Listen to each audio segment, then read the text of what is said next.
Howse, holistic lifestyle coach at Shasta Wellness Studio in Invermere, British Columbia. Thanks for tuning in to my podcast. Be sure to subscribe and hit the notification bell so that you don't miss any of my upcoming videos. So this is Sunshine of Your Life podcast, and today I've asked my friend Brenna to join us and talk about her outdoor lifestyle adventures that she has been. I guess, how long have you been here in Invermere now? 5 years, about. 5 years. Mm-hmm. And so Brenna does paddle instruction, so she can teach people how to do paddle boarding or kayaking, as well as teach people how to teach people. That's right. How to kayak or stand-up paddleboard. And you're still involved with Adventure Paddle Schools as an operations manager, or? That's right, yeah. So I opened the paddle school 5 years ago, and so we're coming into the 5th summer now, and I sold it just last year in February. So last year was the first full year that it was not owned by myself, but I was still very much involved and taught lots of courses still, so lots of swiftwater rescue, lots of kayak instruction, and lots of stand-up paddleboard instruction as well. And now this year I'm taking on a bit more of a role as the operations manager and kind of overseeing a little bit of everything, not just the paddle school, but both Columbia River Paddle and Adventure Paddle School have combined and joined forces. Oh, wow. And so that's a lot of paddle trips guided from Invermere to Radium, and self-guided tours. And we're doing we're focusing more on trips and tours this year. So we've kind of built up a bit of a clientele base on instruction. And so people have learned how to paddle either whitewater kayaking or stand-up paddleboarding. And now this year we're offering them guided tours, whether it be one day or overnight or multi-day. So that's pretty cool. And it'll all be even higher end than glamping. So we're actually staying in lodges and being fed meals and things like that. So, oh, you're kidding? Yeah, it should be pretty just cool. Around here then, or is this going out of the valley? No, around here. Mm-hmm. We're going to be using the Kootenay River and staying with Nipika, and we're going to be using the White River, and there's a lodge down there. So that's a really special river, because it's only got a very small window of opportunity to paddle it, because in the spring flood and the melt is when the river runs, and then kind of mid to end summer it dries up, so you can't actually paddle down it anymore. But It's a beautiful glacier-fed river, picturesque everywhere, every mountain, every way you turn. Yeah, there's a beautiful mountain and a waterfall. And the White River? Mm-hmm. So is that further north to Golden? South, towards Canal Flats. It's close to White Swan. Have you ever been out back behind White Swan where they call it Ram Creek? Yeah, I have. Is it still open? It's kind of like a hidden adventure, I guess.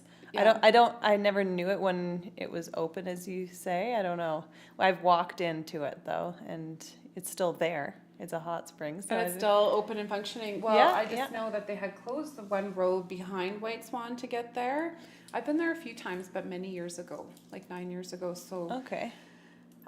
You almost want to keep it a secret because it's difficult to get to anyways. Yeah. And it's not as amazing as the White Swan hot springs. It's not that hot. It's kind of like lukewarm. Okay. So if it's a warm day, it's nice, but if it's a cool day, you kind of don't want to get out. It's bigger, isn't it? Like it's bigger and it's right in the ground? No. I think White Swan is still bigger. Yeah, I've had people asking me about that anyway, so I might try to figure out a map. Try to figure out how to get there. So you've been exploring pretty well everywhere up and down the Columbia Valley for the past 5 years. Yeah. So you're planning to take people out on adventures. And do you have anything planned other than just paddling? Like, does anybody have any type of, personal development type training that you offer to groups, or is it just get out and paddle? Yeah, it's mostly get out and paddle. I mean, we do have the component of if people want to become instructors, we've got that, but those only really run once a summer because the volume of people in the valley just isn't that large. So sometimes we get a crowd from the West Kootenays as well, and some from Calgary too who are interested in becoming instructors, but yeah, you can't really do more than one per year of instructor course. So a lot of it is basic instruction, learn to paddle, Yeah. or the tours, overnights or single days. So get out and paddle. Brenna put me on a stand-up paddleboard for my first time. Yeah. I'll never forget that day. I was so scared. I was driving and I was like, do something every day that scares you. Do something every day. Yeah, you got to, for sure. Yeah, stand-up paddleboarding's fun that way. Like, it seems like it's something that's pretty easy to get up and go, but as soon as you get on, you're like, whoa, okay. And you're putting all of your focus and attention into just balancing, so you can't really paddle and get anywhere. And then maybe the wind blows, or maybe the current picks up, or whatever, and all of a sudden you're like, oh no, I started over there and now we're here. Like, how do I get back? So some people struggle and they don't realize, how much maybe effort or knowledge it takes that you don't really have beforehand. So lessons are pretty valuable. Lessons are valuable for sure, and it's all experimental. Like, you don't know if you can do it until you try, and if you have a few good lessons, then or good cues, like what you had told me was, okay, keep your knees bent, look up at the mountain, the top of the mountain range, and that's the first couple of things I'll tell people now. That's exactly it. When we take them out. And then also you told me to jump in the water, so just to get over that fear of falling in, you're going to get back on your board. It's easy peasy. So I'm really looking forward. Luckily, we have a warm lake here, so. We have a warm lake. And when do you usually start paddleboarding or being able to jump into the lake? Is it not until July or? Well, last year I fell in the first weekend in May, so it wasn't ideal. I didn't mean to, but it wasn't that bad. It wasn't that bad. It was okay. It was bearable. It was in t-shirt and shorts. So you can really go in any time. It's just how daring you are.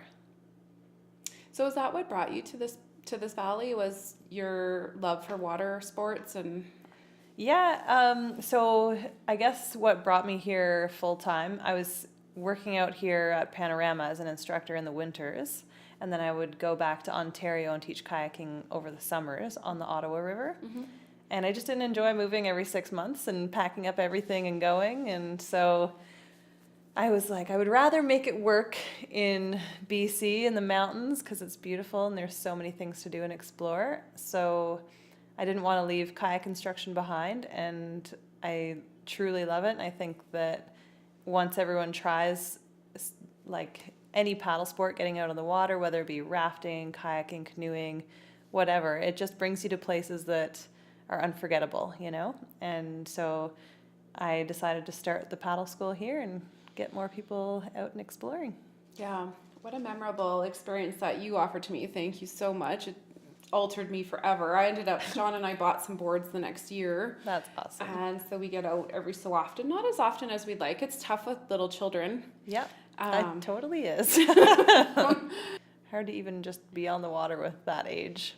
I last summer Piper was 6 and 7 months, and I was trying to get her on the water, but really the most we could do is just go to the beach and dip our feet in. Aw. Yeah. I see pictures of you. I follow you on social media, and it seems like you have her everywhere. Like, you've had her out there from little doing your outdoor activities. Like, you guys are always biking. Would you guys have any plans together this year to do anything else exciting in the outdoors? Or because he's quite the outdoor adventuresome type person as well, right? He sure is. Yeah. His big thing, well, he bikes in the summer and he's a snowmobiler in the winter. So a lot of weekends he was able to go out this winter to a bunch of different places. He explores everywhere. Like, he can tell you each mountain on every range, like everywhere. It's insane. Wow. Up and down the valley. Yeah. So he got out quite a bit doing that this year, and then this summer he'll just be keen on biking and kind of something we can do with the little one as well, and just shuttle laps. So she's riding in the truck and then we take the bikes down. Yeah, nothing planned specifically, but this past fall we got to go to Ecuador actually on a whitewater kayaking trip.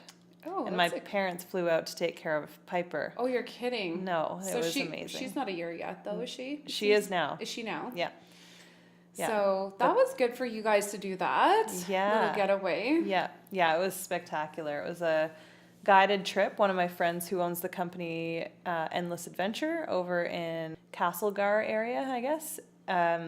Yeah, his company goes down to Ecuador every winter for like 3 months, and they invite people down to do tours down there, and they're all inclusive, so it's just really easy to pick up the phone and call them and not have to plan anything. Like, you don't have to plan meals or plan shuttles or call the cab driver and speak Spanish and try to tell them how and where to get to the put-in and the takeout. It's just... Oh, amazing. So you just show up, you know Show where up. you're going, Yeah. you're taken care of. Yeah. We did that for November. We went to Mexico, and it was our first all-inclusive. It was so nice, like you said, just to show up and Yeah.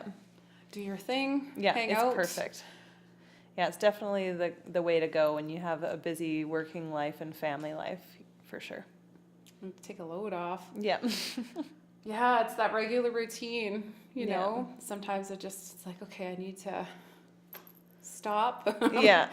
I'm trying to implement a 20-minute meditation every day now. Cool. And it's neat how you like break your routine. You get so used to doing things a certain way, and then you just have to tell yourself, like, even doing yoga every morning was a challenge for me to get started. Even though I've been doing yoga for so long, I would say, roll out of bed, roll onto your mat, roll out of bed, roll onto your mat. Yeah. And, you know, for me, I like to wake up and have a cup of coffee, and That's my routine for sure. you're a morning Yeah. coffee drinker. Yeah. It's like, how do I Have insert coffee yoga? and then, yeah. It's challenging. Yeah. So I have my coffee, and then I do my yoga, and that's okay. Nice. But you have to create like it's almost like a ritual. Like you have Yeah, to for sure. create that time for what it is that you need for self-care, right? And so that's like been a new practice for me, doing the longer meditation just as a meditation, you know. Are you planning any training for yourself, like taking any new courses or for the year ahead? Or are you just going to be pretty busy with your touring and... Yeah, pretty busy with offering courses and putting all of it together. It's actually quite difficult to just stay on top of keeping myself current. So I don't want to get any new certifications because it requires more maintenance and keeping things up to date. So most of the certifications I have at the moment are every 3 years you have to recertify. And so it's kind of challenging staying on top of all that. So that's happening, and then mostly just all my time is spent on putting programs together and making bookings and getting out there and teaching. So are you yourself planning these trips, or do people come to you and say, we wanted to do this, and then you arrange it after, or are you like promoting? We can do trips like that, but we have a general offering. So with whitewater kayaking, we've got 1 day, 2 day, and then occasional 5-day lessons. And then with stand-up paddleboarding, we've got 2-hour courses, and then we've got an overnight actual course it's more of a trip that's happening from Fairmont down to Invermere. Mm-hmm. And in that one, we're staying in teepees at the Lakeshore Campground. Oh, get out. Mm-hmm. And that one's actually women's specific. It's going to be a lot of fun. I'm really excited. Then on that one, people can actually just call up if they've got 3 or more people to do that trip anyways. So if you've got enough people, you can just say, hey, that trip looks cool, sign me up, and we can do it for whatever date you're looking at. And then everything else is it's already set. You just call in and say, like, add that to my cart. And so this is all done through Adventure Paddle School or through Columbia River? Both. So Okay. the paddle school is more, so kind of the way you see it on the website is there's Columbia River Paddle website, and then there's Adventure Paddle School website. And Adventure Paddle School, they look very similar. Adventure Paddle School has more lessons and certification courses. And then Columbia River Paddle has more of the guided tours and the self-guided tours and rentals. Excellent. Yeah, so they're down at Kinsman Beach, and then they're also at the wetlands. What is The that? Athelmere Docks The area. Athelmere Docks. Yeah, so we're both in both locations. More of the lessons will happen down at Athelmere, just because it's nicer to get down into the wetlands, because it's more consistent and a little calmer for people trying to learn. I did my first trip last year with a group from Invermere at the Athelmere location to Radium. Mm-hmm. Okay, And that was about like 4 or 5 hours right at the beginning of the season. Oh, okay. It must have been before the water came up, because if it's low water, it takes such a long time. Oh, it took forever. Yeah. It took forever. Oh my Lord. And I remember it was just the beginning of the season and it was a hot day and my hands got burnt. The tops of my hands. But it was so worth it. I met a couple of gals and we're still friends today. Like we've kept in touch. Oh, cool. And yeah, it was just, you're going. It's like, well, there's a group of us, I think 10 of us. So of course you're going to like paddle up to someone and strike up a conversation. And that's part of the adventure, meeting people. It definitely is.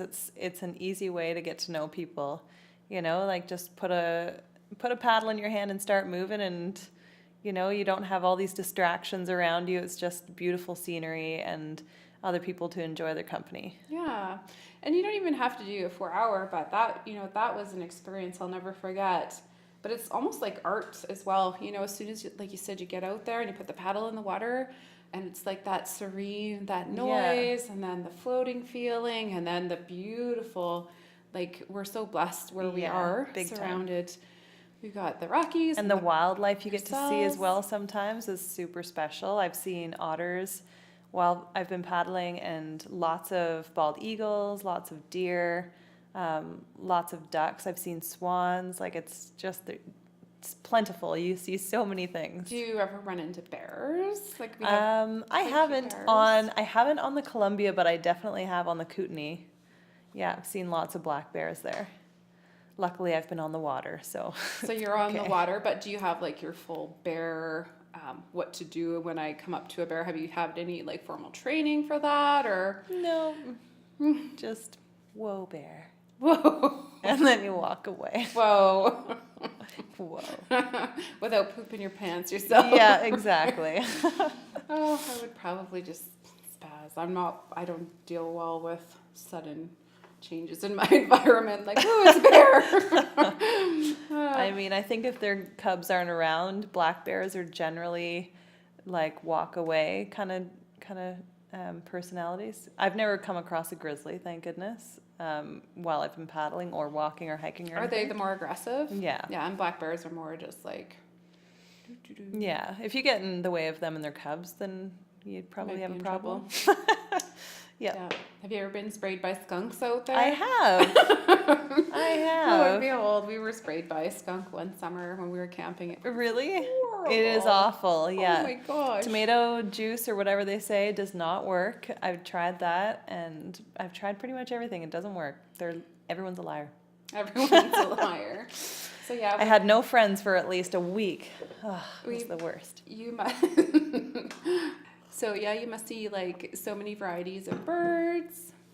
Yeah, we actually have the Wings Over the Rockies that's happening. It's been happening for years now, and I believe it's mid-May, maybe closer. No, I think it's mid-May for 2 whole weeks, and we're doing a lot of interpretive tours on the water, and people come and join us, and we get to point out, lots of cool bird species and stuff like that. And then you'll see a lot of other animals and things as well, because earlier in the season it's a little quieter. But you don't do the bird tours? No, I don't, but people that work with the paddle school do. They'll just take them out and somebody else will talk about the birds. Well, I think Max and Penny do, and they're the owners, and a couple other of the guides that work for the paddle school. And they know about the birds? Like they'll talk about the birds? Yeah, I know about the birds too. Yeah, really? I'm a bit of a birder. You're a birder too? Yeah. So you can give people a little bit of, that's a bank swallow. A bank swallow? Those are those things that make little funny cave nests on the underside of the bridge. Have you noticed those? No. Okay. Well, next time you get to the docks and you see the highway bridge, there's a bunch of little like nests that look like mud on the side of the bridge, and the birds have created those by like spitting mud out, and then they make a little tunnel hole into it. I need to pay better attention this year. I've always wanted to be a birder, and they do bring me some kind of serenity. Like when I walk in nature, or even when I walk back and forth to the house. Yeah. Making great noises and just keeping you. So you could tell, like when spring finally sprung, you know, when you heard Yeah. those birds out there and you were like, Yeah. oh, the birds are singing. Yeah. Yeah. Going back to your stand-up paddleboard instruction, you're offering a teacher instruction course. Yeah. How long do you have to be in training to get your like entry level into being an instructor? Well, I guess it's different for everybody, really. It's until you have the skills that you feel like you could be an instructor. So everybody learns at different rates and different speeds. So it's hard to really say, you know, a definitive time. But there is kind of a criteria online that you can go through, and it's got a couple different, well, quite a few different paddle strokes that you need to be able to teach. And so you can kind of go through there and be like, okay, I know what that is, or I have no clue what that is. And, you know, those kinds of, just being able to read over that criteria form will give you a really good idea if you're ready for it or not. But I also know some people who take the instructor course just to get kind of a toolbox in their own mind as to how to be able to detect and correct things about their own paddling so that they can get better themselves. And we do a bit of personal development in the instructor course as well. So even if you're not planning on becoming an instructor, or you don't care if you get your certification or not, you just want to improve, it is another good way to do that. Groovy. Yeah.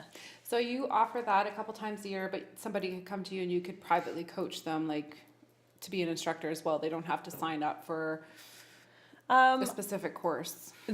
In order to become an instructor, you do have to take the instructor course. Okay. But if you wanted training to get to that level, because you really wanted to make sure that you passed it, then you could definitely come and book a private lesson. And how old do you have to be to take that training? 16 and older, but you have to be 18 to be able to teach. So you can take the course when you're 16, and then sometimes kids at that age will be able to go and be a teaching assistant and kind of help and guide other courses, and that way they get experience and training and knowledge and all that sort of stuff. And then when they're 18, they take the exam and they can become a full-on instructor. Oh, neat. Yeah. That would be a really neat gig to pick up as a young For person sure. in the valley. Yeah, yeah. You know, if you like that sort of thing, some people aren't really into being out on the water. It's just not their thing, right? I don't get that. I don't get that. I took my teenager out, and we just went out to Columbia Lake. Oh, yeah. So last summer. And, you know, we got out there and something happened. Her phone, I don't know why she had her phone, but the phone got wet and it just wrecked her whole experience. Oh, no. Like, I'm never going on the stepping board again. Yeah, in order to do water stuff, if you really want to bring your phone, you got to get a life-proof case. Otherwise, something's going to happen. So that sounds fun. You're going to have an amazing season ahead of you. And sounds like you've got so many great ideas in the works with your workshops, and you're also doing day and week-long or weekend-long guided tours. Yeah.